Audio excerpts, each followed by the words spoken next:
Hello everyone and welcome back to another Fam 2 Cents cooking video, and today I'm going to be doing something completely new.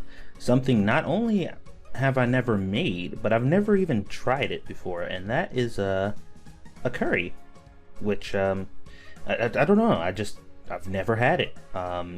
This curry powder was sent to me by Cryptic, the person who sent me all the ramen and all that other stuff earlier. And I've had this in my cabinet for quite some time, and I think it's about time for me to use it. So first things first, as you can see here, I am dicing up some vegetables. From what I've seen in a lot of different recipes that I've looked up for this, it's kind of up to you how big you want to cut your potatoes and your onions and your carrots in. I've seen some videos where they're huge, giant chunks, and I've seen other videos where they're small.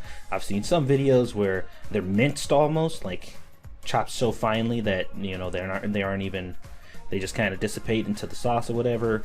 You can kind of do whatever you want to do here as far as cutting them up. Like I said, I kind of cubed them as opposed to dicing them, and it worked out fine for me. I probably would have cut them just a little bit bigger if I could do it again, which I probably will sometime soon, because spoiler alert, this was freaking amazing. I don't know how I've gone this long without having curry before in my life, but I am regretting it. But don't worry, that won't continue any longer. Because like I said, this was just really good. So how I decided to make this was fairly straightforward. It wasn't too many steps or too complicated. We're gonna go ahead and saute the vegetables right now. And I did the onions first. I think I tossed the carrots and the potatoes in afterwards, and you just want to cook them until they start to soften up a bit before you start adding anything else. I hit these with a little bit of salt and pepper while they were cooking before I added anything else to it. It's up to you on whether or not you want to do that. You can season afterwards, but I just decided to season just a little bit earlier, so that way you know, on each stage I like to season my food. Not a lot of people like to do that, or some people don't like to do that, but I usually like to season on every stage just to make sure that everything is seasoned throughout. So as I said, quick little saute, nothing too fancy or major here. And as you can see, I have a pot to the side there where my rice is going to be cooking. Nothing really to report about the rice. The only thing I did different with the rice is I made it with chicken broth instead of just water. So there's that. Otherwise, you just make rice like you know how to make it. Alright, so after the saute, you want to go ahead and add a cup of chicken broth and allow that to bring that up to a simmer, and allow that to simmer for a couple minutes before you go ahead and add your curry powder, which is where things start to get really interesting. And what I really like about the curry powder is the fact that you don't really, there's no rules to that either. It really comes down to how seasoned you want it to be. So you can add as much as you want for flavor. I would suggest adding about a tablespoon at a time, and then tasting to see if it's to your liking. You can continue to go from there. If it needs any salt or pepper, obviously, you can go ahead and add more of that. But yeah, I really like the freedom with this dish, and watching so many different ones be made and seeing all the different ways that people make them, I think I'm gonna have fun making all kinds of different curry dishes down the line. So as I said, you know, probably a tablespoon at a time, just to do it to taste, but otherwise go nuts. So after adding the curry powder, you're gonna see that things are gonna start thickening up rather quickly. It's really up to you how thick you want your curry to be.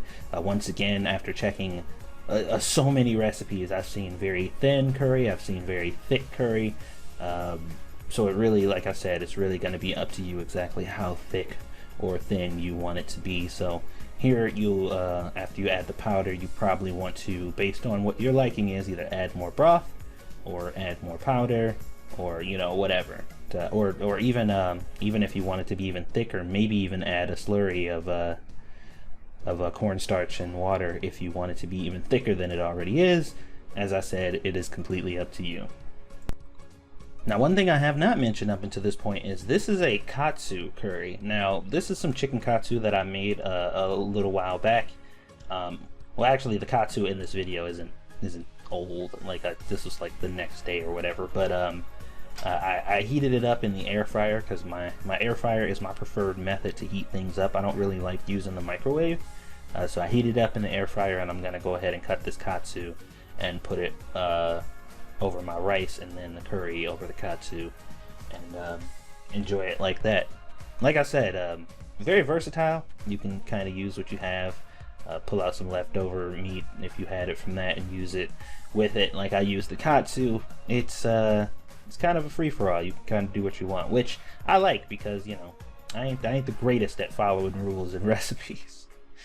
I just kind of do what I know I like or what I think is best, and whatever happens, happens. So before we move on to the final picture here to show you guys exactly what it looks like, I'd like to thank everybody who subscribed to my channel, everybody who decided to watch my video, even though there are hundreds of thousands of other videos and other people cooking out there that you could be watching. The fact that you clicked on my video and decided to check this out means a lot to me. Don't forget to subscribe on your way out, especially if you enjoyed the video, and share your recipes down in the comment section below if you feel, you know, you'd like to do that. I really appreciate it, guys. We've gotten to 600 subscribers, which is amazing. We're still shooting for a 1,000 subscriber goal before the end of the year, and I'm sure we can hit that if you guys just keep doing what you're doing. So thank you very much. And with all that said, here it is, ladies and gentlemen, my very first curry dish, the very first curry that I will ever taste, and oh my god, it was absolutely amazing. I couldn't stop eating it. I didn't think Squishy was gonna like it as much as she did either, but she loved it. So curry is now a house favorite, and I'm gonna try to find all kinds of different ways to make it because we really enjoy it. So hopefully you guys enjoyed the video. Don't forget to share, like, and subscribe, and I'll see you guys on the next one.